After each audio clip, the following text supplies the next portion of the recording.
Welcome to a new daily top Askreddit video. Today's topic: what are some good first date questions to get to know someone? What unresolved childhood trauma will emerge through maladaptive behaviors as we spend more time together? Girls love when I ask this. Then again, I'm a therapist. Removed. What was your first pet's name? What was your second grade teacher's name? What was the make and model of your first car? What is the name of the road you grew up on? What city were you born in? Then read all their emails and DMs. Good way to get to know someone. If you had to choose any 8 characters, numerical, uppercase, lowercase, and special included, what would they be? Hunter 2. Do you have any outstanding warrants? Lol, a bounty hunter that catches bail jumpers with Tinder. Well, either I get the bounty or the booty, either way I win. On our first date my husband and I did a thing where one of us would choose a year then we'd both say what we were doing in that year of our lives. It was a great way to get to know each other. I literally don't remember what I was doing this morning. Jesus Christ. How old are you? My story begins in 1992. We had to say decati because the Kaiser had stolen our word 20. I chased that rascal to get it back, but gave up after decati 6 miles. Can anyone give an answer on how to get a first date? Let's not put the cart before the horse. Be attractive. Ask out a single someone who finds you attractive. Be attractive. Got it. Quick follow-up. Can anyone give some advice on how to be attractive? OkCupid had a really cool blog about statistics from their huge user base. The 3 questions they found were best predictors for compatibility. Do you like scary movies? Have you ever traveled alone in another country? Wouldn't it be fun to chuck it all and live on a sailboat? If you agree on those 3, you're likeliest to succeed. Some other fun bits from that article: if you want to know if your date is religious, ask how they feel about spelling mistakes. Higher tolerance of spelling mistakes correlates strongly with being religious. If you want to know if your date is DTF, ask her if she likes beer. There is a strong correlation between the two. This sounds interesting.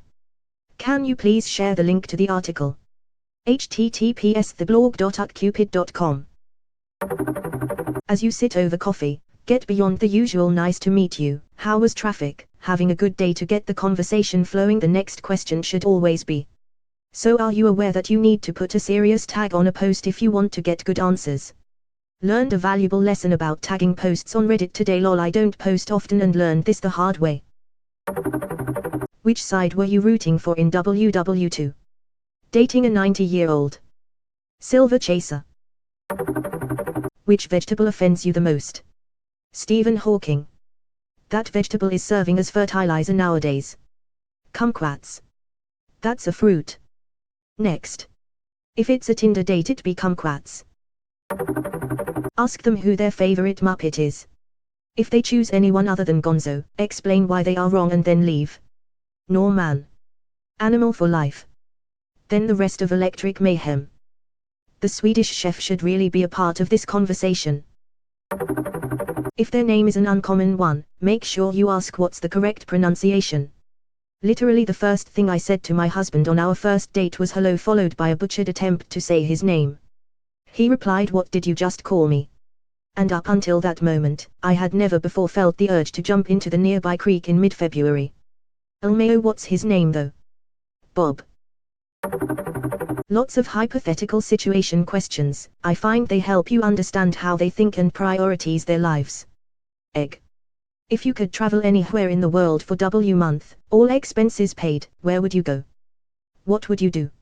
Stuff like this is more fun too, even with just getting to know friends. If you could pillage and Europe a place ravaged by Genghis Khan, which area and why? Egg. If you could travel anywhere in the world for W month, all expenses paid, where would you go? What would you do? I hate this question, lol. My favorite vacation spot in the world is relaxing at home like the lame piece of shit I am. I feel like I know you better already. That also says something positive to the right person though. Your parents are about to be executed.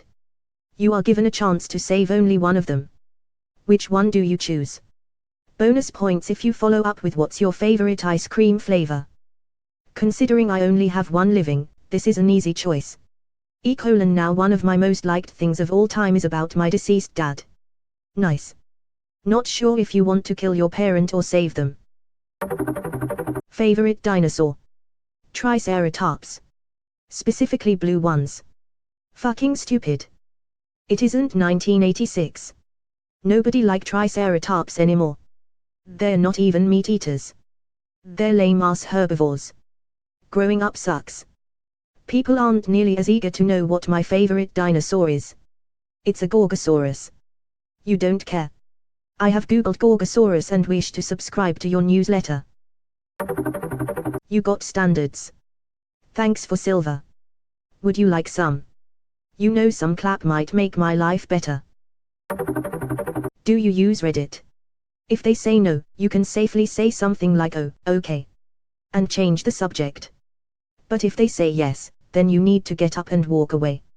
Edit, my new top Reddit comment is basically a repost of my own comment on essentially the same question. Why do you need to ask?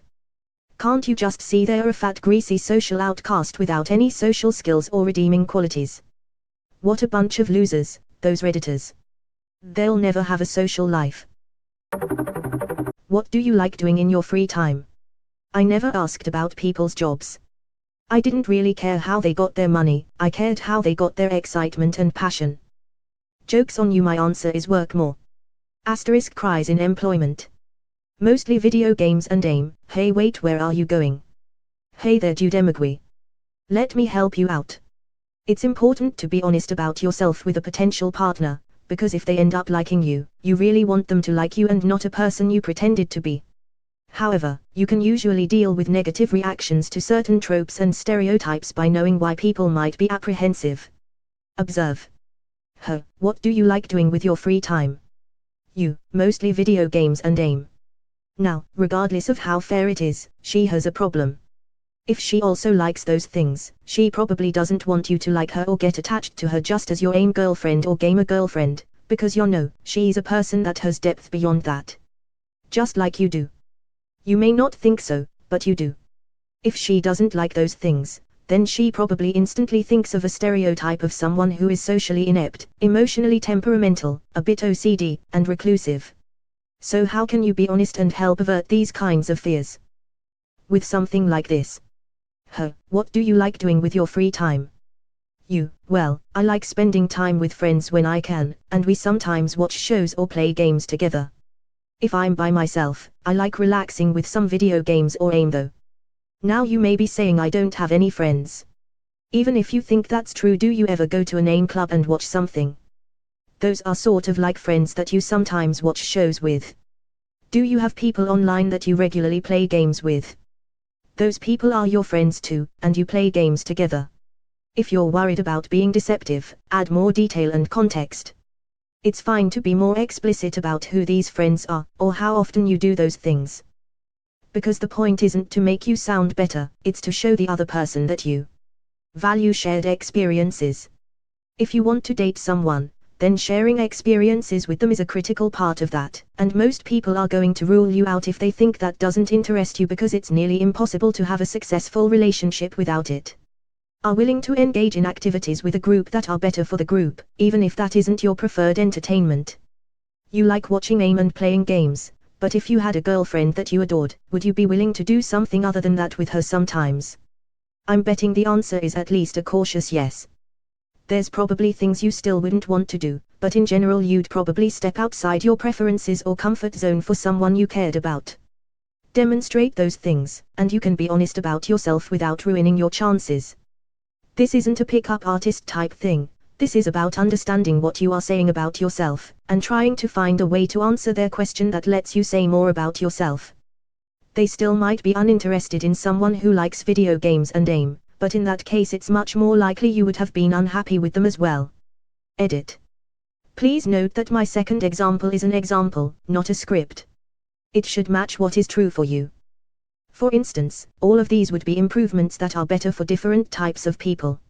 More introverted person, well, usually being around people is draining for me, so I don't do group activities as often as some people. I do like the solitude of the outdoors though, and obviously I'm interested in spending time with you. When I'm at home though I enjoy spending some time on video games or AIM, it helps me relax. More creative person that procrastinates. When I'm motivated I'll write, but if I just want to relax I'll usually watch a little AIM or play some games. More outgoing person that just likes AIM/video games. Honestly, I spend more of my time on media than I'd like to. I do enjoy watching thing like AIM, or playing some games, but I've been looking for something else to do that's new. So how about you? What do you like doing with your free time? Maybe you can give me some ideas. Someone who really does like almost nothing but AIM/video games. Well, I spend most of my leisure time watching AIM or playing some games. That might put some people off, but when I'm by myself, I want to do what makes me happy. That's part of this, to be honest. I want to find a person that makes me happy, because I know that I'd enjoy spending time with them just as much. Don't get hung up on the specifics of my examples. The point is that you need to demonstrate that they should treat you as a person who is complex instead of a stereotype. And you need to do that in a way that is an accurate reflection of who you are so that you don't deceive them or lead them on.